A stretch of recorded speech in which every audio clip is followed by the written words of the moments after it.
segunda parte do 6º capítulo e última parte, do livro de Charles Darwin, A Revolução da Evolução.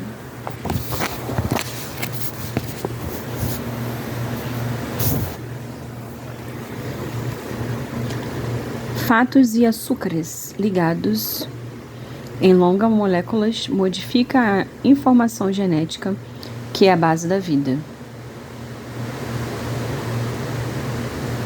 Por isso, por meio do DNA, as informações genéticas dos organismos são transmitidas a seus descendentes e neles se combinam. Enquanto Darwin viveu, e por alguns anos depois de sua morte, a evolução foi aceita mais facilmente do que a seleção natural. Havia indícios convincentes de que as espécies tinham evoluído, mas o mecanismo da evolução não era tão óbvio.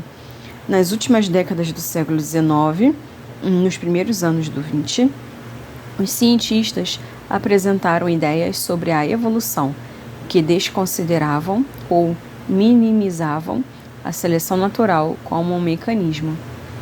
Por algum tempo,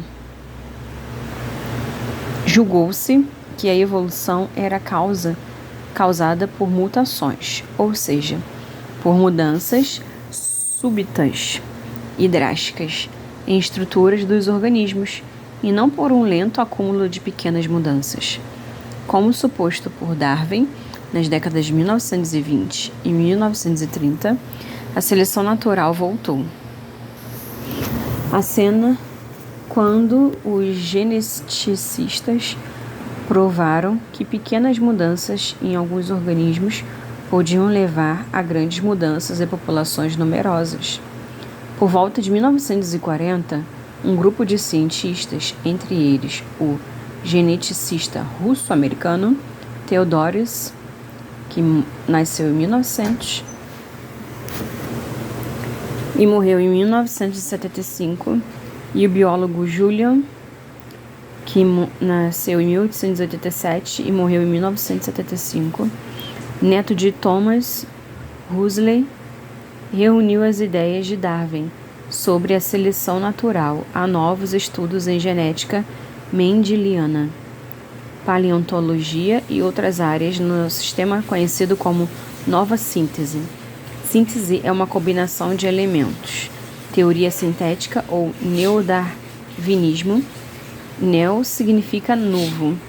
Um dos principais porta-vozes da nova síntese é o biólogo Ernest Mayr, que escreveu sobre Darwin. Recorremos tantas vezes a Darwin porque, como pensador ousado e inteligente, levantou algumas das mais profundas questões nunca antes formuladas.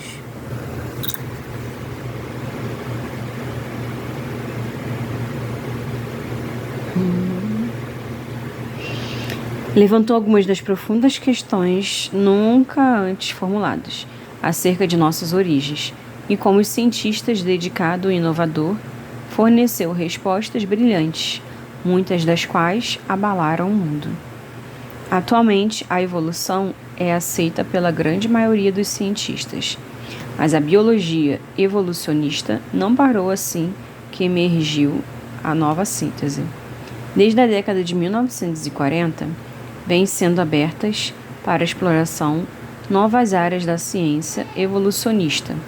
Os cientistas têm apresentado novas e importantes ideias sobre o ritmo em que ocorre a mudança evolucionária e os mecanismos que produzem. Estão debatendo o papel do acaso, da sorte e das circunstâncias aleatórias na evolução, questionando a importância da seleção natural e propondo mecanismos acionais de mudança, usando novas técnicas das ciências genéticas para determinar quando uma espécie se separa de outra, estudando novos achados fósseis para aprender mais a respeito do lugar da humanidade no mundo natural. Alguns biólogos, liderados por Richard Dawkins, na Inglaterra, e Edward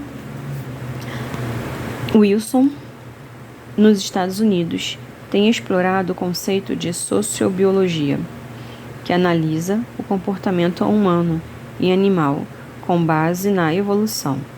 Os sociobiólogos procuram explicar características como a monogamia e o altruísmo. Por exemplo, mostra que um pássaro que chama a atenção de um predador, dando um grito de alerta aos outros pássaros, pode estar preservando a herança genética de seus parentes próximos, ainda que ele próprio corra um risco maior de ser capturado e devorado pelo predador. Enquanto novas teorias da biologia evolucionista estão sendo formuladas e postas à prova, os historiadores da evolução estão combinando arquivos para montar um quadro mais preciso do pensamento de Darwin. Todas as atividades são uma extensão da experimentação constante e revisão do trabalho de Darwin. Ele sabia que a ciência nunca para. As conclusões de um colaborador fornecem um ponto de partida para os estudiosos posteriores. Os exploradores evolucionistas de nossos dias compartilham da paixão de Darwin, de qualidade que seu amigo e colega Alfred Russel Wallace descreveu como sua ânsia insaciável de descobrir as causas dos variados e complexos fenômenos apresentados pelos seres vivos. E aqui acaba o livro de Charles Darwin, A Revolução da Evolução.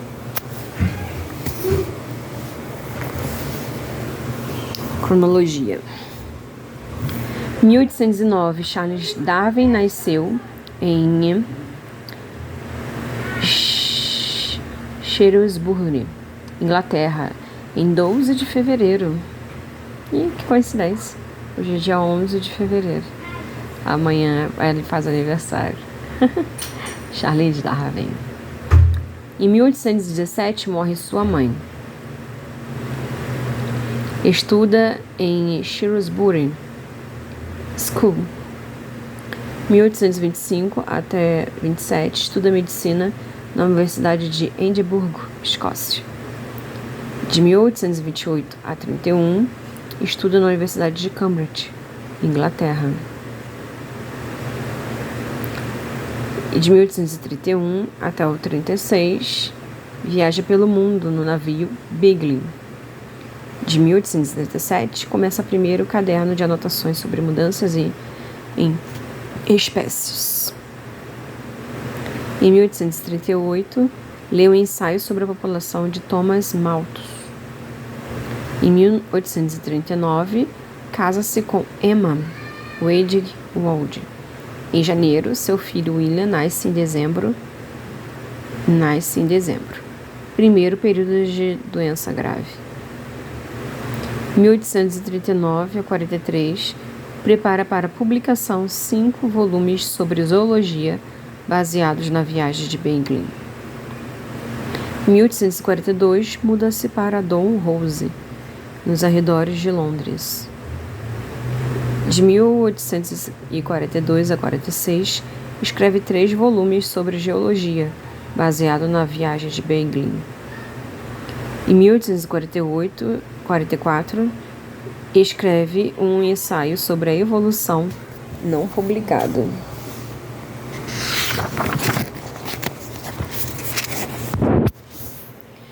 Em 1846 a 55, estuda e escreve sobre as Caracas.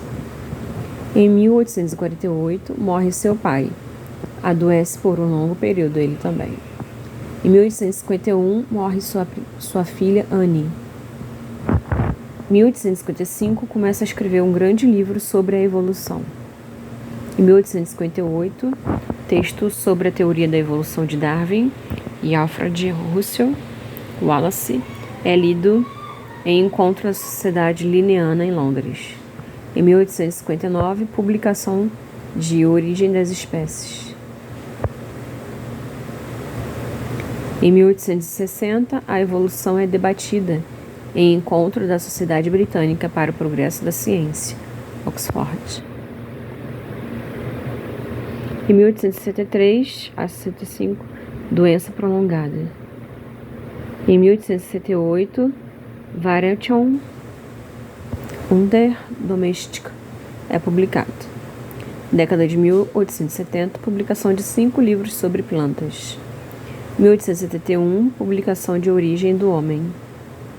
1872, publicação de A Expressão das Emoções no Homem e nos Animais. 81, publicação de livro sobre as minhocas. Em 1882, morre em Dalhousie, em 19 de abril. Data do Rafael nasceu. Sepultado na abadia de Westminster.